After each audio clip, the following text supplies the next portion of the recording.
Okay, thank you. Thank you, and welcome to everyone watching right now. Very excited for this third Trialogue, and it might be a surprise to some of you that the topic we're going to be covering today is about the differences between the evolutionary worldview and the religious worldview, and what those two worldviews mean for the way in which we conceptualize things like we've been talking about on the previous lectures: sexual difference, historical gender identity, and the future of sex and civilization. But to give a quick intro, we might say that the evolutionary worldview and the religious worldview are two contradictory or opposing worldviews that have structured much of the modern world, a lot of metaphysical thought in the modern world. And the underlying presuppositions of those worldviews are so profound and fundamental to our identities that if we dare to investigate the questions of what the presuppositions of these worldviews are, we might discover some relation to the way in which we act in history and the way in which we enact our identities. For those of you who don't know, the evolutionary worldview in its most common representation emerged in the scientific world in the 19th century from thinkers like Charles Darwin and Alfred Russel Wallace, who proposed the idea of natural selection, which is basically the idea that living beings change and have a history, and that they evolve through differential survival and reproduction. So if you have a population of organisms, all of them are not going to survive for the same amount of time, and all of them are not going to reproduce at the same rate.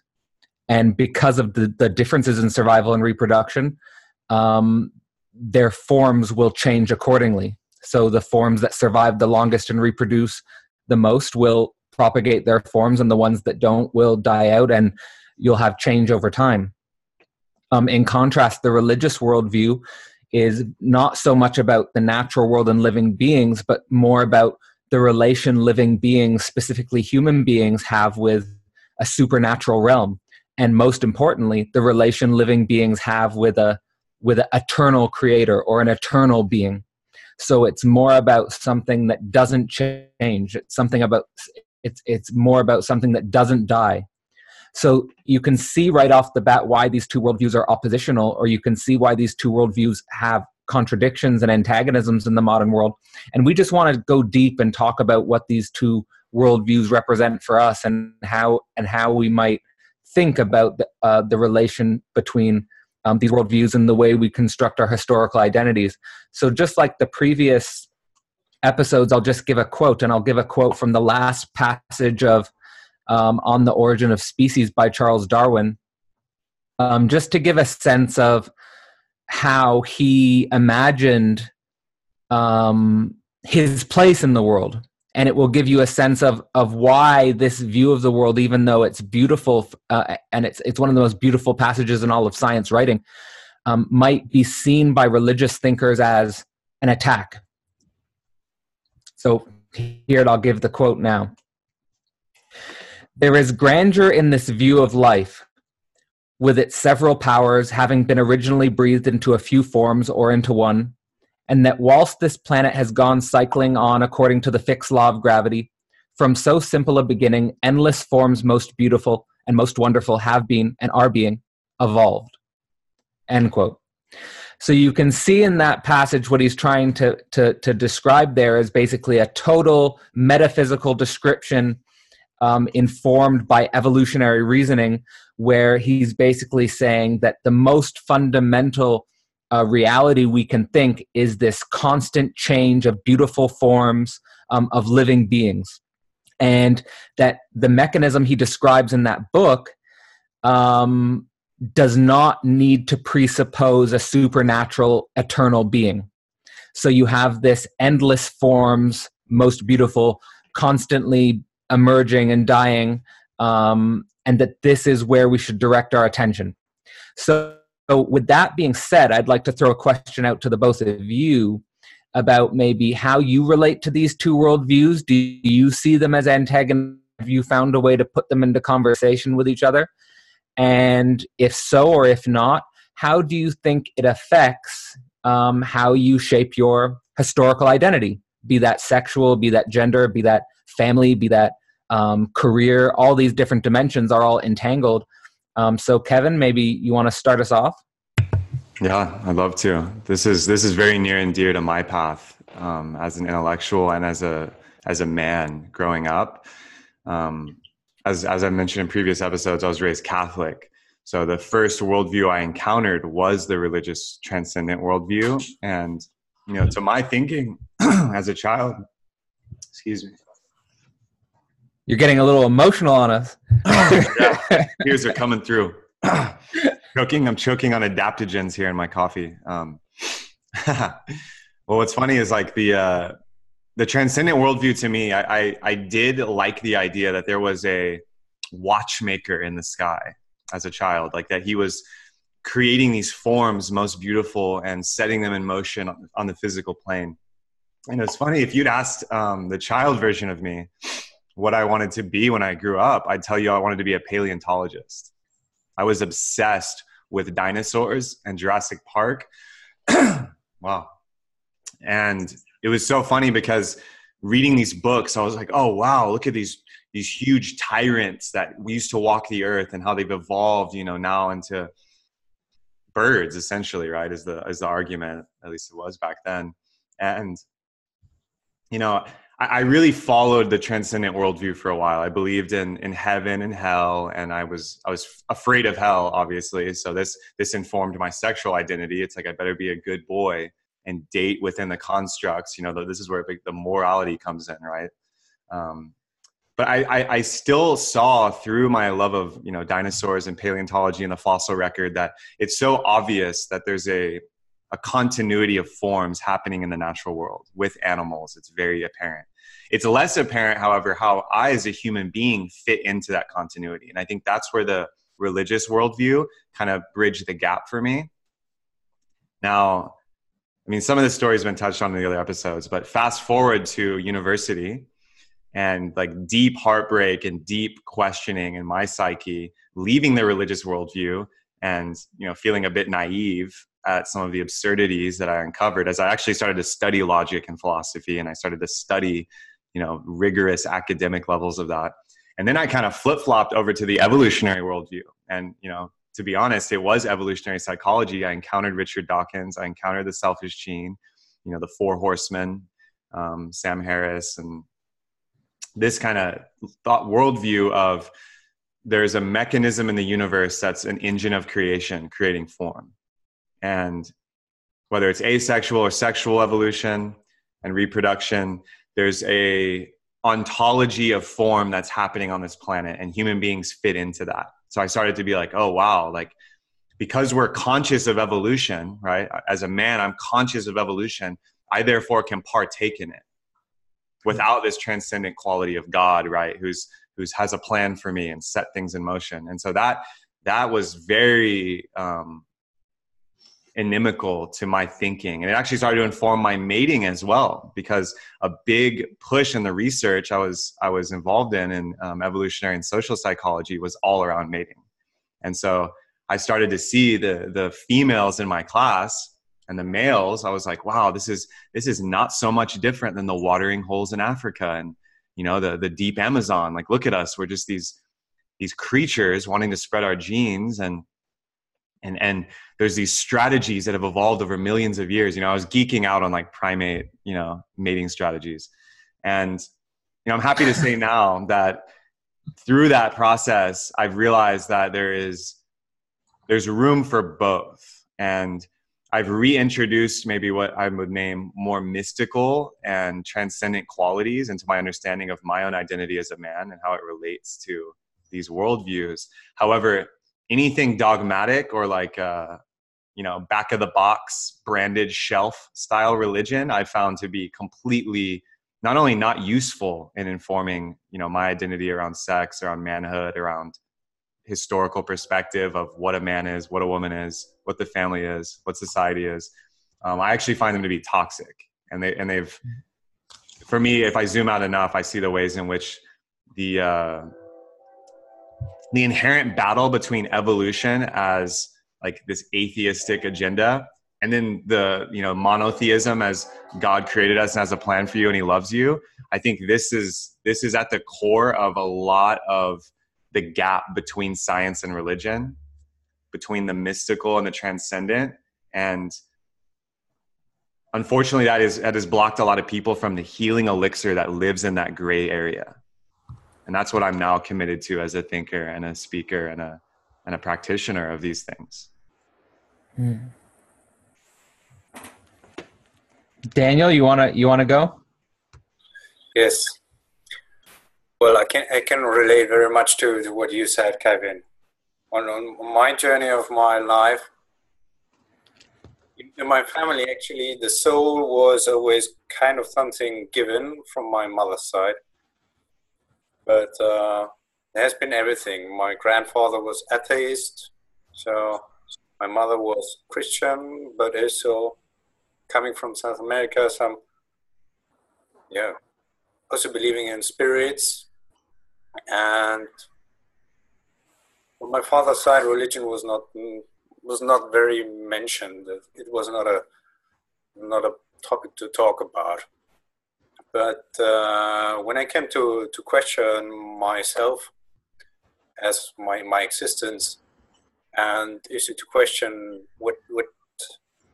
what's the meaning of life, you know,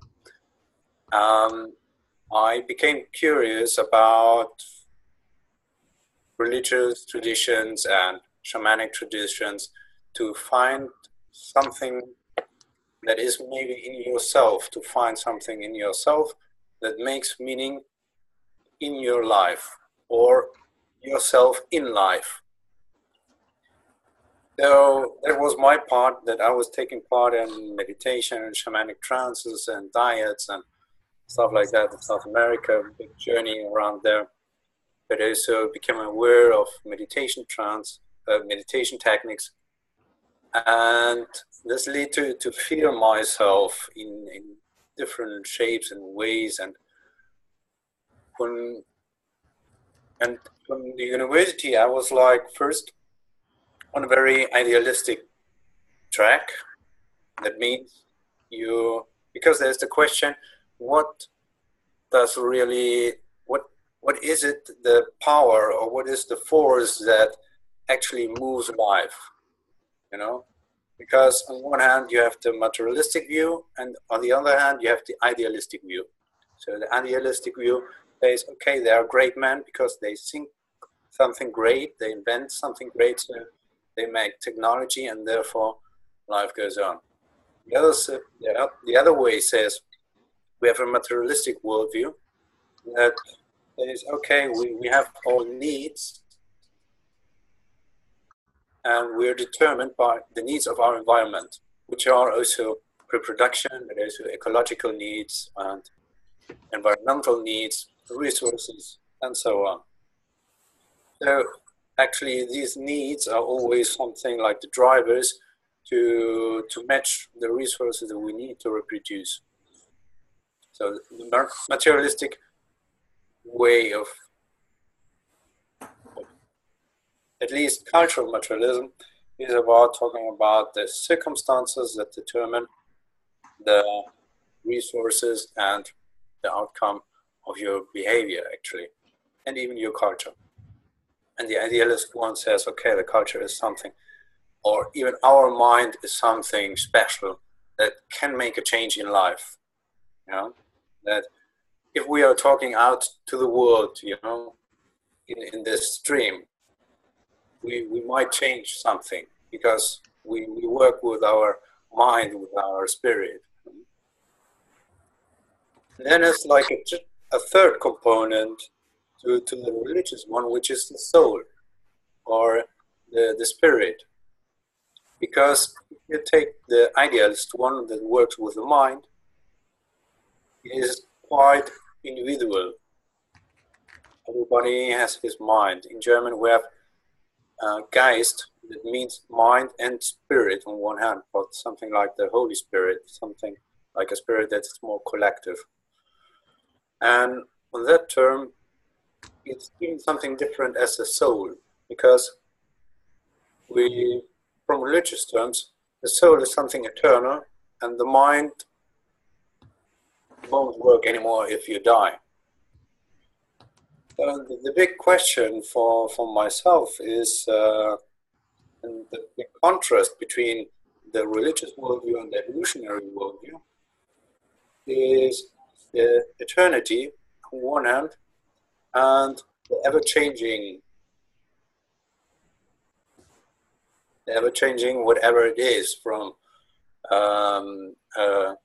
evolutionary worldview. And in between, in the evolutionary worldview, there are the two ones that say, okay, material forces are driving or idealist forces are driving evolution. So in fact, there are like three components that are important to me. One is like the material, the corporal, the body actually, and there is the mind and the soul.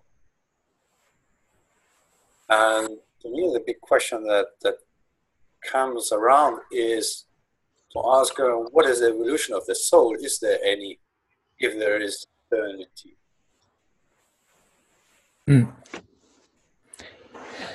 Okay, there's so much to respond to in both of your reflections, and I feel like I feel like on a personal level, Kevin, I relate really deeply to your story, except for the fact that, you know, paradoxically, I wasn't raised religious. I was raised I was raised in an a-religious, I was raised in a secular home. Like, I still remember, you know, conversations when I was a kid were very naturalist, actually. Like, we talked about history, we talked about ideas, we talked about science. I was also hyper interested in paleontology and dinosaurs. The question of God never, it was always there. I didn't think about it in religious terms. And I think to this day, that's why I'm still interested in religion. I think I've noticed that I'm interested in religion. I noticed the people who were raised religious, they're really antagonistic against religion.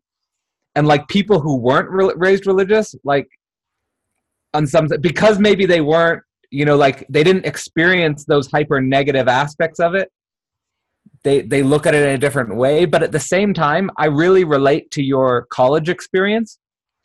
It's very similar, and in fact, probably we first started to know about each other through this time of our life, actually.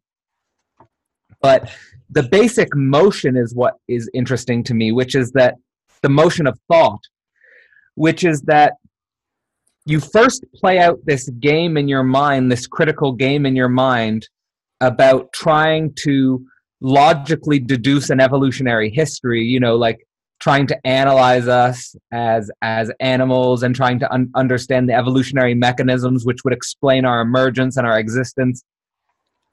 And then you sort of come to this point where you realize, okay, I'm part of this creative evolutionary process, and that because I'm a part of this creative evolutionary process, maybe that can reconcile the two views between religion and science.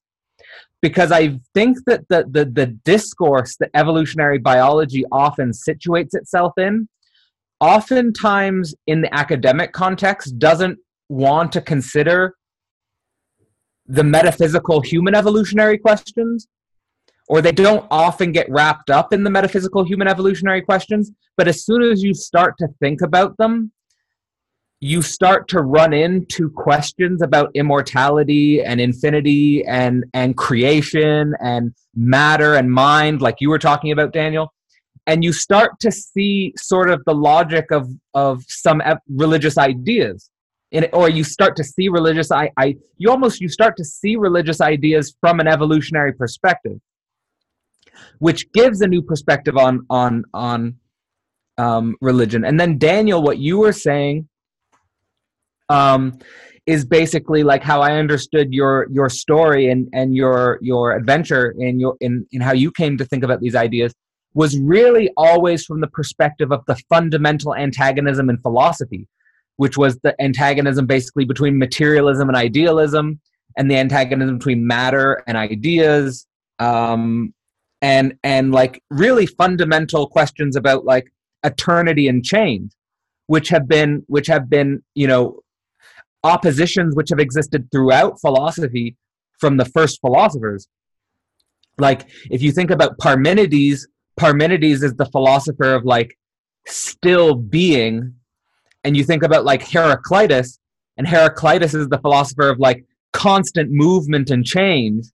Or like even if you think about fundamental physics, like they have this principle of stillness and motion, the void and the moving matter and the trajectories and the state space and stuff. So all of this is like, it's so interesting how the mind comes to contemplate these fundamental concepts, and it's so interesting to hear both the way you guys related to these concepts and like that we can play in the discourse with these ideas.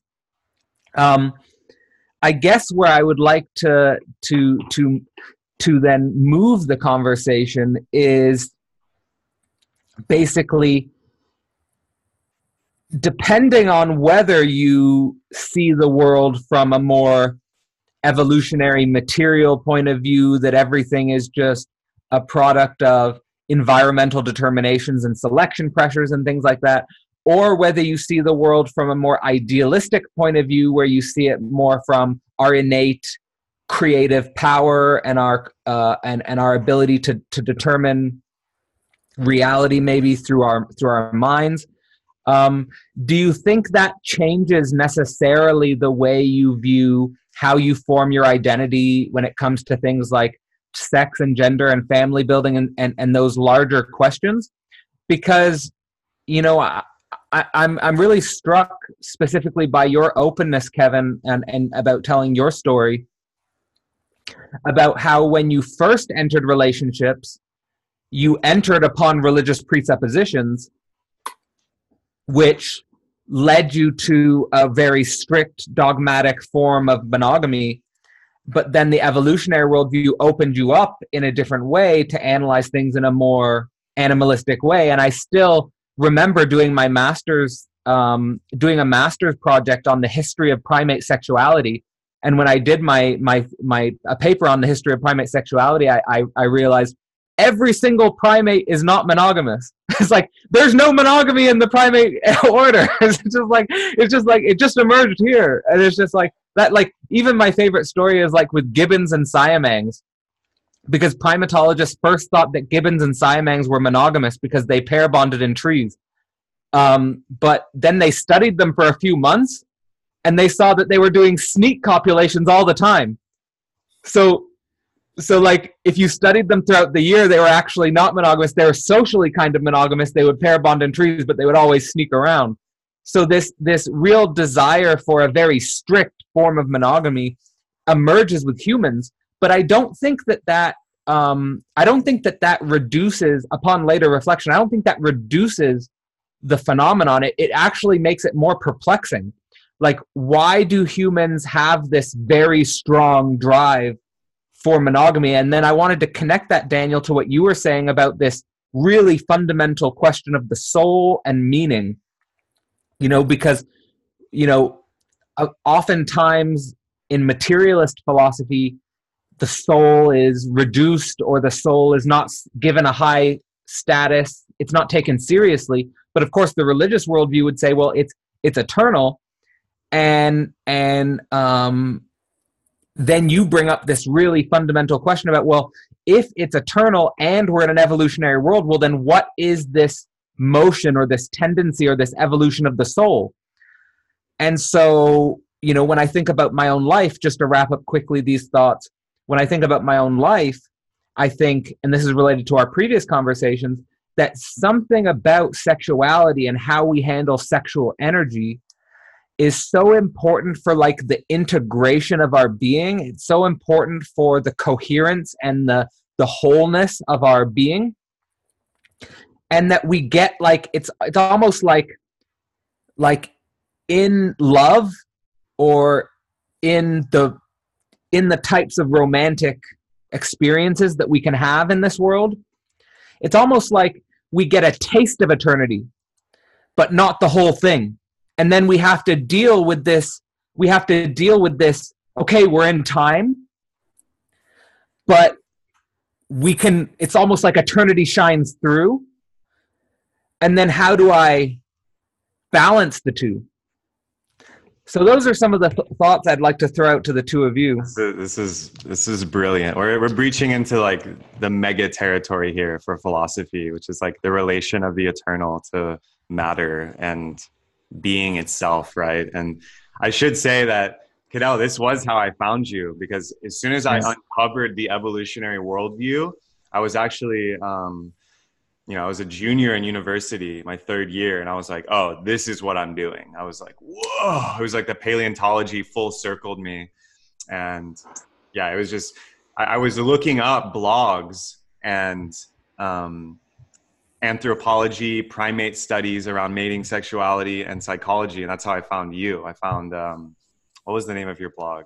The Advanced Apes. Yes, yeah. And I started following your work, and I was like, this guy gets it. And it's so funny because that was the seed get it, man. that grew this collaboration now years later, which is wonderful. And the universe is actually, I believe, trying to put us together sooner, because I saw you at a cafe randomly in Santa Cruz years ago before this too.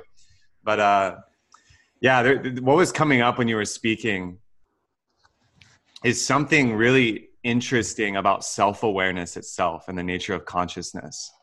Because to my studies and to my mind, there's something about paternity that has informed the religious need for monogamy, and something about, the other primate orders, they aren't concerned about which offspring are theirs, and they aren't concerned about legacy.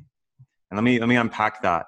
There's something about the ego mind, which is a healthy adaptation and a healthy response in evolution, I believe.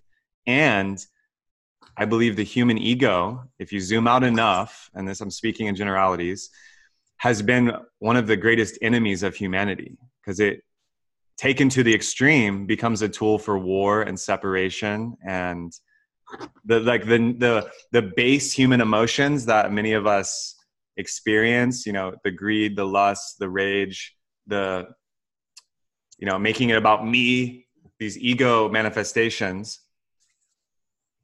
There's something really being touched here by sexuality, because you're right. I informed my initial sexual identity all around a transcendent worldview, one woman in her perfection and purity. And I would have these children and I would raise them up in the same way, and we'd create this pure line of lineage. It's like, it was very heady. Like I was not immersed in my body. I was not embodied and animalistic with my sexuality, even though it was there. And I was a very like, whoa, there's a lot of energy here. I was trying so hard through mental exertion to like live in this groove of what it meant to be a man with a woman.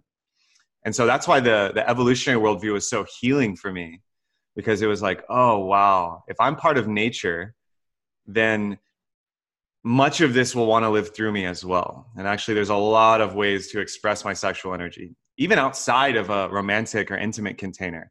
This is when I awakened a lot of my creativity as well. And I don't think that was a coincidence. The poetic, artistic, and also the yogic side of me, I should say, awakened at the same time that I came across these ideas. And I believe that's because I became more embodied. And by embodied, I mean not just operating from the 3 inches of brain matter here, but I went, oh, I have a whole body, and there's a lot of interesting things going on, and a lot of interesting neurophysiology that supports this, such as the serotonic, pathways in the gut and the intestine that are informing our consciousness. And so I kind of encountered all this stuff at the same time. And what I want to say before I pass it to you, Daniel, is, I believe and suspect that 2 things have driven the religious worldview around mating. One is the seeking of purity, whatever that means, whether it's moral purity, physical purity, right? Perhaps ancient humans encountered venereal disease, or they encountered decay, and this greatly, scarred them and put this trauma, which is understandable. So they were like, okay, we have to control sex and mating, in a way that the animal kingdom never did. So that's one. Or the moral side of that too, which is a whole nother can of worms. And on the other side, it is this paternal and patriarchal, I want to say, will to know, this is my son, this is my daughter. He will inherit my farm and my resources, and therefore my ideas. And I'm going to continue this line forward into the future. And this is a way to attain immortality, because the fear of death is so deep in the human consciousness that if I can control my women, right? I'm speaking from like a historical male perspective, a male bodied perspective. If I can control my women and my tools and my resources and my children, I can attain a type of immortality. And I think this gave a lot of fuel to the religious worldview.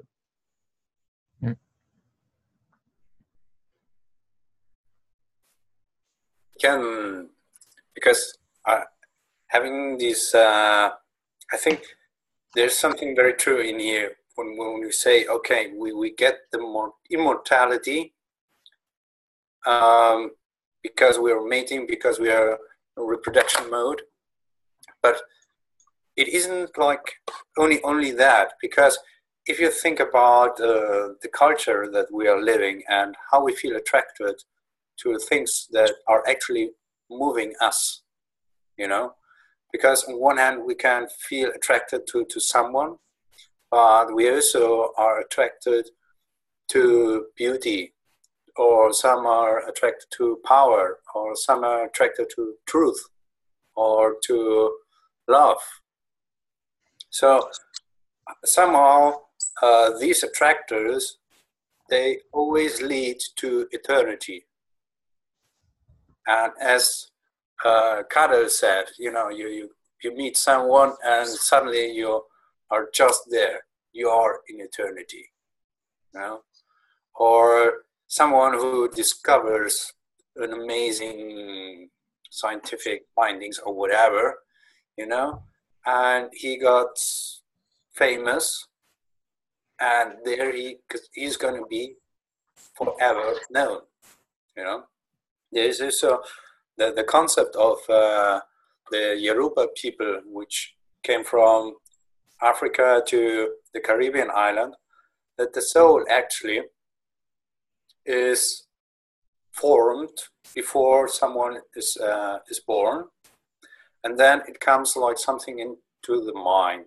It's like something mind, and and the person dies, so this popular form, on one hand, where it comes from, it is like dissolved.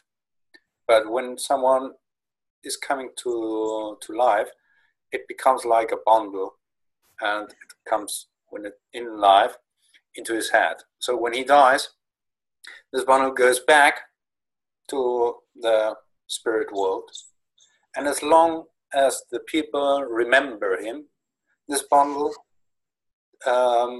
is going to be the same and doesn't dissolve into the whole spirit world. And on that way, it made somehow sense to me that people actually thrive for eternity, or are making statues of themselves and stuff like that, or want to become famous, or want to be remembered as a good person or something like that. And the other, that's like a way of power, a way of beauty. It's like what you said of love, when yourself are just got stuck in eternity, but then you just go out again. So how do maybe people that are living in this motion of eternity, of truth, of love, of whatever, they are living on at this the whole time, the whole time, like eternal. Maybe we call them gods, like Michael Jackson, the god of pop, or whatever, we even call them like that. These are real stars and gods, but from our world, and yes, maybe there's some more to this attraction to eternity on one hand, and what still bothers me and questions myself is how do I relate this to a notion of soul, and what does it mean? Because if we take a religious worldview where we assume that there is a world that is not this world, either because God is over there, or the angels, or some spirits, or the gods that are in their heaven, or there are other worlds that might be not the heaven but are on underground, because there are many other worlds and different religions.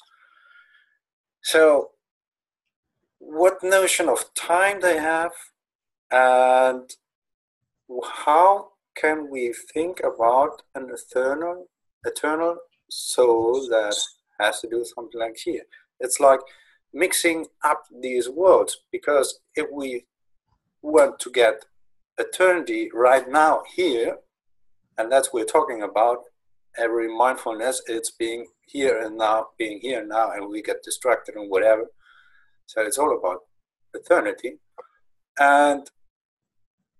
but actually it's the realm of the other world. So it's like trying to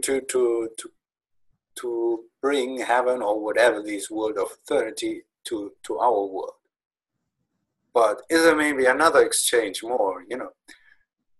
These are like the speculative questions that are running my head, and how they even relate to our bodies and our mind and our soul. So, yeah, I leave it like that first. Yeah. Well, let me give you some dogmatic assertions which you have to accept no matter what. Because and if you disagree, then this whole relationship is over. It's not gonna work. It's just not gonna work. But yeah, there's so much. Again, there's so much there, and like I would love to.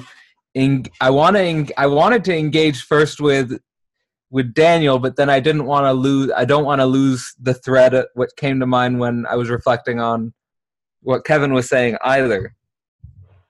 And like the most interesting thing in what you were saying to me, Kevin, was that when you were first in the transcendental worldview, that you were disembodied basically, and like there's just this disembodied vision.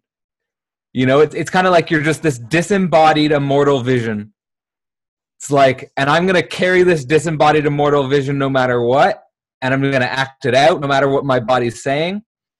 And then like it's so interesting because then the evolutionary worldview became healing for you, because it's just like, wow, I've got this natural history and I'm in this body right now, and at the same time it's like maybe the problem, I was thinking, like, because I was recently reading the intro for Joseph Campbell's famous book, A Hero with 1,000 Faces, and the interesting thing about that book is that he opens the book with a huge quote from Sigmund Freud. And I was like, friggin' right on. So it was like, love the Freudian. You love it. I love it. And I was just like, because I was surprised by that too, because usually people connect Campbell with Jung. But he opens his biggest book with a quote from Freud. And what did Freud say in that quote? So what Freud said in that quote was that we shouldn't necessarily teach kids about the truth of the past. So basically what he's saying is that like the religious symbols and the religious stories of the past were the truth for those people.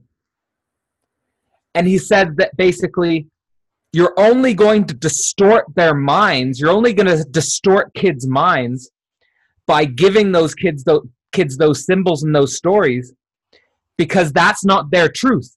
They have to come to the truth on their own time, in their own time, and they'll discover symbols for their own time and their own truth. And that will be the truth of the present moment, which will also have its time, and it will fall away as well. But the point is that what Joseph Campbell was then saying was then, like, I'm doing an archaeology of the truth. Like, I'm going to do an archaeology of all the truth of those symbols that existed to see if I can see a meta pattern that's transhistorical. So it's just like that's like so deep to me, because it's almost like you can marry the transcendental archetypes with evolutionary history, if that makes sense. It was just like that's an interesting quote. So I was thinking then, like kids who get indoctrinated, you could say, into the transcendental worldview, it's just like it's like a top-down approach to something that should be bottom-up. Like, we should start, okay, we're in bodies, we have an evolutionary history, we're sensing the world, whatever.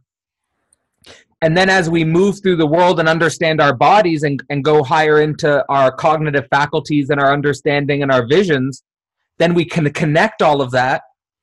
And then the problem of the difference between the transcendental worldview and the evolutionary worldview kind of disappears. Because it's just like, yeah, we're almost like, our natural spontaneous evolution is to come to this understanding of eternity, or to come to this understanding of what is eternal. And then that brings me to what you were saying, Daniel, and I really want to engage with what you're saying, because I feel like what you're speculating about are things that I have been trying to think very deeply through integration between, on the one hand, complex system science, and on the other hand, psychoanalysis. So how I've been trying to wed those two together is, first, I'll say the concept of the attractor in complex system science. Because the concept of attractor in complex system science is like, I feel like it's exactly what we're looking for. And I've got the definition here. It's a formal structure which a dynamical system tends towards across time. And the interesting thing about this idea is a formal structure which a dynamical system tends towards across time is that we don't need to think about this formal structure as a substantial other world. So it's not like there's this other world, heaven or God or something, that exists independently of us. It's almost like this formal structure is a state space. It's like a spontaneous state space that emerges because of our presence. It's like we're present, and because of the presence of our minds, there's this state space forms, like a formal state space, which our mind is tending towards. It's like a virtual state space. It's kind of like what Kevin was describing with his vision when he was in the transcendental state. It would be like, that's like an emergent state space of his cognition. But it can change he changed it. And now it's evolving, it's becoming something different. So it's just like a topography. And then what you were saying about, like, how should we think about, the eternal soul, and like when we see like a great singer or a great athlete or a great scientist or some cultural icon. Well, they're idols, right? They're idols. And they stand for eternity in some like formal attractor space, right? So like if you're really interested in singing, well then like your state space might be very much structured by the appearance of Michael Jackson, right? It's like he fills that state space. It's like, yeah, like I'm going to try and embody that motion because that's what's speaking to my eternal soul, kind of thing. Right? Like, so it's like really deeply informing the motion of the eternal soul. And it's like the coincidence between those two.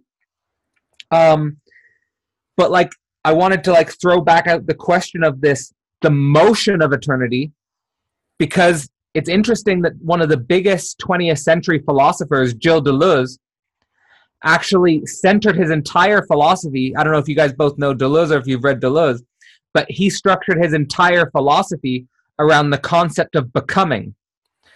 And what he said about eternity was that the real of eternity was a pure becoming. In other words, it's a becoming it's accelerated to such an intensity, and he actually used those words, intensity, that it annihilates time, kind of. And like, I was thinking, like, that's kind of how I experienced ayahuasca. It was like things were becoming so quickly, and it was so intense that it was kind of like time disappeared.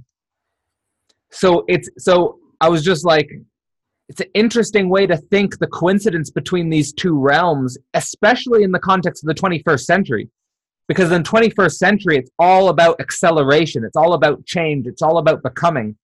And then we've lost, in some sense, the absolute. We've lost what is absolute, what is eternal, what doesn't change.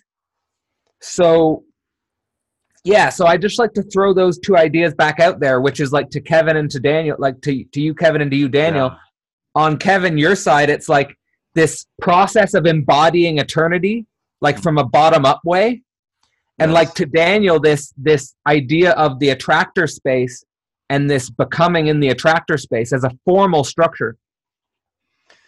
This is, wow, there's so much there. And as you were speaking about ayahuasca, I had a similar experience of the rapidity of manifestation and becoming of thoughts, feelings, images, emotions. It reaches a type of crescendo. And a lot of people that speak about the dimethyltryptamine state talk about this, that it's like this crescendo and a concrescence or singularity of being itself. And that's why it's so overwhelming and speaks to both profound existential terror, but also bliss. And I think that's where the healing modality comes in. Now, also, as you're saying that, to full circle it into the umbrella of this discussion, that is the sexual experience, fully uninhibited by ideas and imagos projected into the experience of what it should be like. And I think this is obviously reflected in the most common position for sex, like mechanically being called the missionary position, right? Because Christian missionaries advised, this is the legend, right? That tribal peoples and Aboriginal peoples they encountered should copulate in this way. And I actually heard a story that the Native American traditions, their preferred style or mechanic was actually doggy style, or, with the man behind, to bring it very viscerally. So I'm embodying what I believe here by speaking directly to the mechanics of sex. And now this isn't, for me, I didn't encounter this level of the sexual experience until I got into Tantra and into Taoist sacred sexuality and these practices where you link, to give you the short synopsis, you're linking the yogic modalities, which is breath, concentration, felt experience, like basically enhancing the senses and simultaneously manipulating them through attention, breath, and intention, right? It's like almost like prayer, a workout, breath work, and meditation are all coming together. And with the goal being to actually acquire self-knowledge and to what Mircea Eliade calls the rupture of plane, right? To rupture the mundane plane and open a portal into this timeless eternity. And it actually can be achieved at a very high level through the orgasm. And not through the explosive orgasm of just like, and then you settle. But there's this build and intensity where all the senses are 10x, 100x, emotions and feelings intensified. And as you're speaking, Cadell, this to me is in the sexual experience what that strange attractor or that attractor portal is calling out of being. And it starts with that first look or the first smell of the perfume, right? When you meet a woman, like speaking from a man's perspective, like you can sense the attractor in that moment. And then if you follow this line all the way to the ecstasy, the ecstasis, right? The intensity of a sexual experience. That's where like the portal gets really intense and the becoming acceleration reaches that crescendo. So as you were speaking, that's what was coming up for me. I was like, built in, and this is where the evolutionary perspective comes in, built into the physiology, built into the flesh and blood and the neurotransmitters and the hormonal systems is this transcendent experience, which evolution or the creator being, whichever worldview you come from, in its wisdom, linked to reproduction and linked to recombination of the next generation, right? The edge of what is emerging in form. And I don't think that's a coincidence, because this to me is what you were speaking of, Daniel, is that yearning for the eternal and our ability to recognize it, right? And great athletes and great artists and great souls and scientists, all human beings can participate in it, in the sexual experience. It's a similar energy of the yearning for timelessness. And I think this is reflected, as you were speaking about the Campbell work, which I love that he's like a mimetic archaeologist, right? Yeah. This is reflected in a lot of the traditions of monotheism, Paradise Lost. Almost as if by falling into history and into the physical state of I'm a human, I have an identity, a nationality, a sexual identity, we've somehow lost our share of partaking in the timeless now, or the eternity, or that formless super state. And this is where I think there's a way in which technology, to bring it into the 21st century, right, and the right now, we're streaming and we're conducting this discourse across the planet with each other. Technology is also inviting us into this. And so I want to link those two, right? There's something about technology and the sexuality that are yearning for the timelessness, for that eternity, for this like truth. I don't want to interrupt, but I just want to say I think it's so important that you're connecting technology to this, because oftentimes in some communities, especially spiritual communities, they view technology as antagonistic with these types of conversations. But I think it's so important that we include technology into this conversation, because obviously look what it's allowing us to do. Precisely. There's something very sexual about technology as well. We're gonna have to do one on transhumanism. We are. We knew it was coming. We knew it was coming. But no, I feel complete. There's a lot there, and Daniel, I'm curious what you're feeling. Yes, actually, there is a lot to say. It's like each session we are doing, we could keep on talking about hours and hours and hours. Wow. So on one hand, yes, Tantric experiences, yes, they lead to this eternity in our bodies, and that is very crucial, I think, to really take philosophy, religion, and science, which my field from consciousness science has to do it like that. There's no other way, but is from the philosophy and reflections, I think there comes to a point that we have to set ourselves, our body, ourselves into the perspective in which we can understand science, religion, and philosophy, ethics, and everything that we can learn to shape ourselves.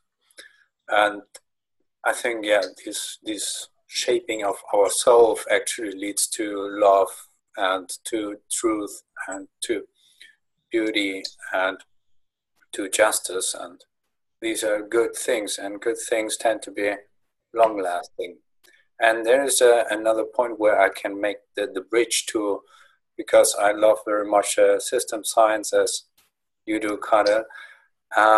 because in system science I found the way how to combine structure and dynamics, so the changing one and the more eternal one, and then you have like the systems that go from one state to the other, you know. And we talk about emergence, but actually emergence isn't a very satisfying word for myself, because it puts just a word to say, okay, we have now a different system, and it becomes from one state system, one steady state system, it became another one, but we don't know actually how we get to the other one. So, and then I find synergetics, and synergetics actually could very good explain, by looking into time and variables, how we have the transitions of these phases. And also, there had been some good work on critical transitions of systems. So now I became very scientist. But actually from the synergetic point, and then I go back to religion, because here it comes.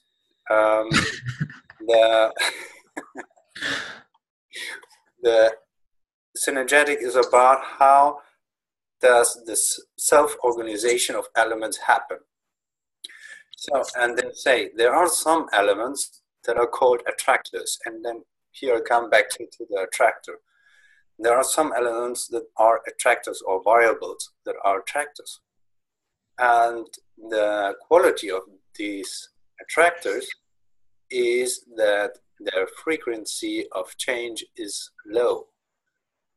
That means that the less change and quality has, the more attraction it is to other elements that has a high frequency of change. So now relate this to eternity.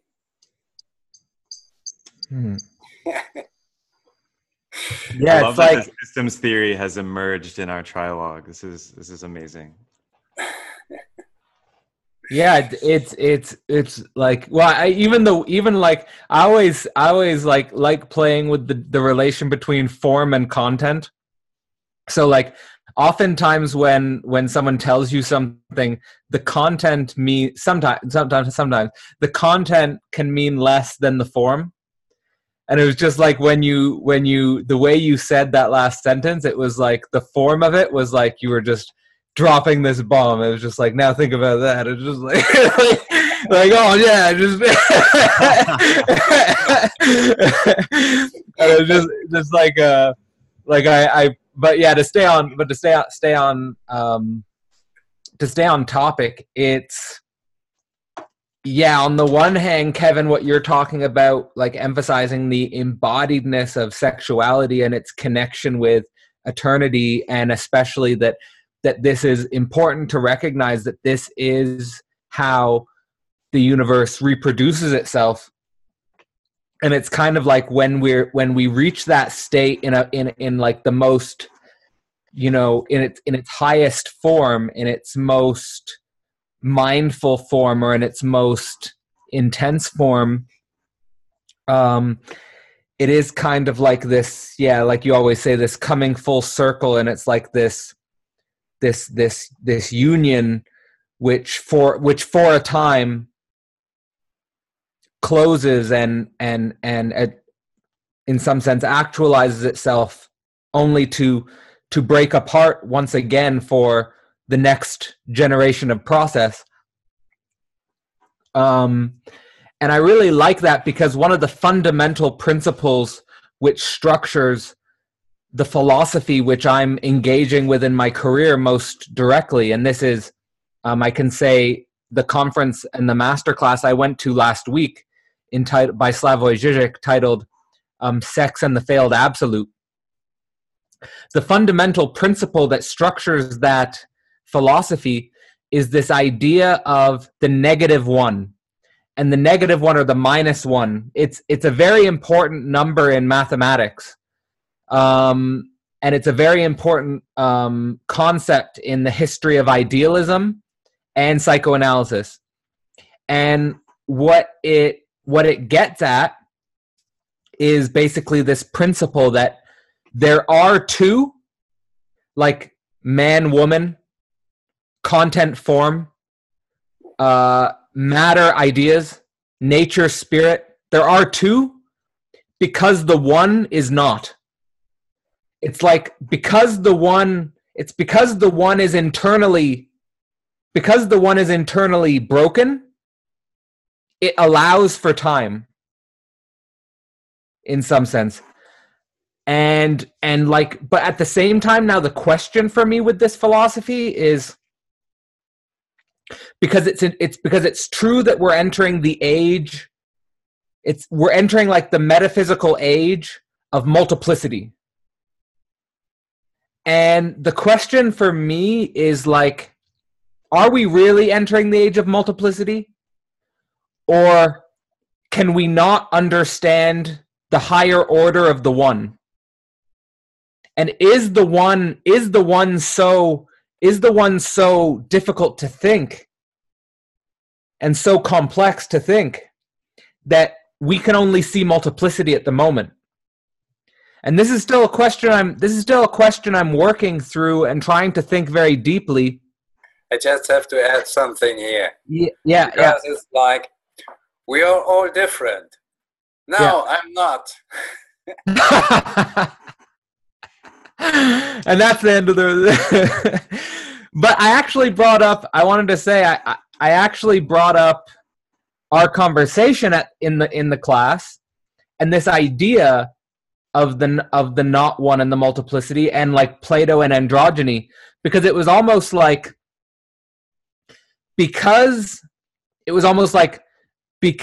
being a man is so difficult, we express desire for androgyny. So it's like it's almost like, because it's almost like, even imagine your vision, Kevin, of being the patriarch, you know, of stabilizing the line for immortality and eternity. And it's like, well, that's so impossible. Like, that's so disconnected from everything I am as a being, almost, that like it's too much. It's too much. So there has to be a different strategy. The attractor space has to change in some sense. And like, I guess this comes then, like, that brings me to like what Daniel was saying about, you know, when he dropped his bomb about the attractor space, and like, think about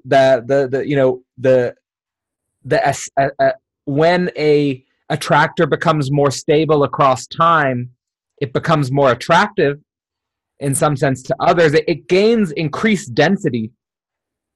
You know, the formal, you could say, the language I'm using, you could say like the formal state space of cognition, or of our embodied cognition, is very dense in those areas, and it pulls more minds in more easily. So like for example, it's easier to read Freud or Jung because the density of their state space is so huge in relation to some psychoanalyst we have no idea about, right? Like, it's easier for me, it saves me time to just like, okay, I'm going to read the collective works of Freud and Jung, and then that I cover my bases, and I don't have to worry about that obscure analyst who no one's talking about, or something like that. But like, when it comes to thinking about this, like, the question for me, bringing it back to sexuality, is like,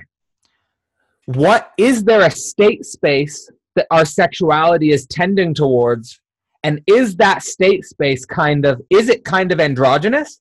Is it kind of transgender? Is it something that's like a weird combination of the two? Is it that the one breaks into two and then tends back to the one? Something through a multiplicity? Yeah, and so I want to throw that out there, but then just like maybe say, yeah, once you guys have done your round, we'll maybe do a closing. But I just throw that out there. Yeah, What was coming up for me around that is, McKenna had a great term, the balkanization of epistemology, right? And that's, I think that speaks to this multiplicity. It also has a meme in the New Age community, the Aquarian age, right? Which, if you study Aquarius and the ancient zodiac, it's like the combination of the scientist, the mystic, and the humanitarian, where it's like, here's all the options. They're not good or bad. We're going to find out which ones hold the most healing and which ones actually obey natural law, which to me is like the high level of science, right? It's like, we want to understand cause and effect, and we want to understand what has a healing elixir or a balm, right? Because this state of being human, or this state of being the one, has this, it has had in the Western world, this feeling of anxiety for me. Like, it's like the anxiety of being. It's like, oh, if I just had a wife and a family, maybe I could be at peace. It's like these ideas about sexuality and mating, why I believe they're tending towards a multiplicity. And we're seeing a resurgence of maybe older mating strategies, like more aligned with the primate order, such as open relationships of various types, polyamory of various types, co-parenting, all these different strategies that, to my mind, most of the youth now, Gen X, Y, Z, whatever you want to say, really since the 1960s, are practicing whether they know it or not. And we brought this up in a previous trialogue, as Esther Perel says, people, even if they don't identify as one of these strategies, are monogamous one at a time, right? And this is like the new way to think about sexuality for me. And now, as far as where the attractor comes in, what is the attractor in the system that is pulling this out, especially in human sexuality? I'm not sure. I'm not sure what a stable strategy looks like, or what a stable pathway looks like there. What I do know is that because of religion on some level, and because of this patriarchal will for eternity and for a solid state, like, we want to get the structure, we want to anchor this. Something has happened that has resembled repression or suppression of the multiplicity. And so, just as, if you hold something down long enough, a pressure will build, a pressure state. And so I think this multiplicity that wants to happen and is happening is something like an effect from that millennia long seeking to control mating and to, at best, guide it in a good direction, right? With good intentions, and at worst, actually control it, and sometimes brutally so. And I think that multiplicity is necessary in the beginning to get all the options on the table and get all the pieces on the board, so to speak, so we can have an actual intelligent discussion that resembles a scientific approach to what is the meta pattern here. What's the meta pattern that is attracting these new sexual styles and sexuality and identity itself? That to me is like what's happening right now in the 21st century. And it's been happening for some time. And I think it's intensifying. Daniel, what are your thoughts here? It's quite a lot of thoughts, but especially when it comes to religious worldview, evolutionary worldview, and sex, and our era, information area, where we have acceleration to a lot of intensity. Actually, there's something to add, because the more intense an event is, the more time and space dissolves. So we also get more into eternity. To a very practical level, I always have been asking myself,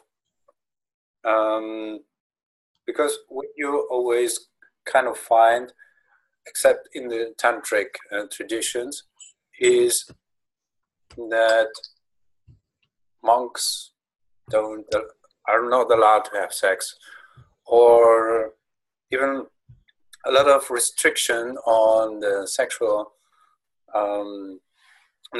pleasure when it comes to religious practice.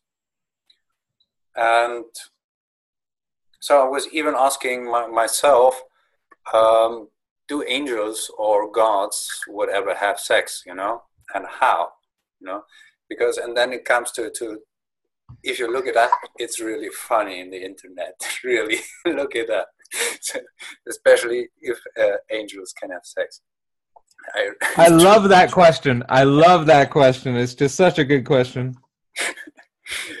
And actually, people are talking about they can have, you know, but they're not sure, because the Bible said there is like something they call the children of God, and they can, the Nephilim.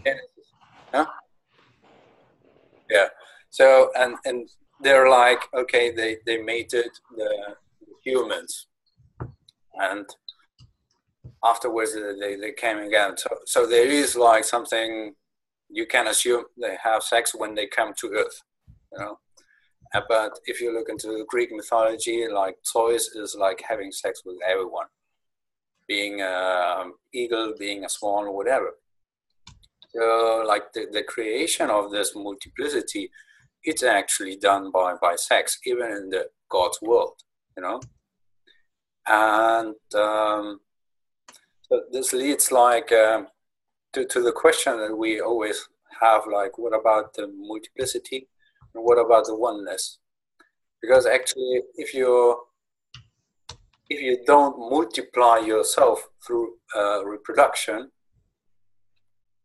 there might be more the chance that you be one or be androgynous, because you're like having these parts of yourself in yourself, you know. Otherwise, yeah, you might get children, and the eternity is going to line of your genes, and what you might, maybe you become a professor, and so you're talking, so your ideas live on with the students, and you multiply them, and they change maybe. So the question is, on one hand, do you become eternal because of your reproduction? Could it be because of children, because of students, because of power, fame, whatever? Or is it like, do you go to the eternal experience of yourself? You know, when it comes to the moment to just get stuck into eternity, and how to hold this space, and is it even worth doing, or should we just go into the mass of ever-changing things? Well, I wanna connect, if I can, in sort of some of my closing thoughts. The first thing is, like, to your excellent question, do angels or gods have sex? I think that what would be perceived at first as an idealist question is we should precisely save that for a materialist question in the transhumanist conversation. Because, like, I just think that, and my model for do the angels or the gods have sex is still her, because I feel like with the transhuman horizon, you have the opportunity to think in a materialist way a type of transcendent sex, and then, like, to make like a double around to something Kevin said, back to something you said, Daniel, is, which I think is really important, is first, Kevin, your notion that the kids are doing something even if they don't know they're doing something. And this, to me, is precisely the importance of thinking the unconscious today. Because the unconscious, in its, I love this definition of the unconscious, which I'll give now, is The unconscious is a form of knowledge internal to self-consciousness, but inherently unknowable to self-consciousness.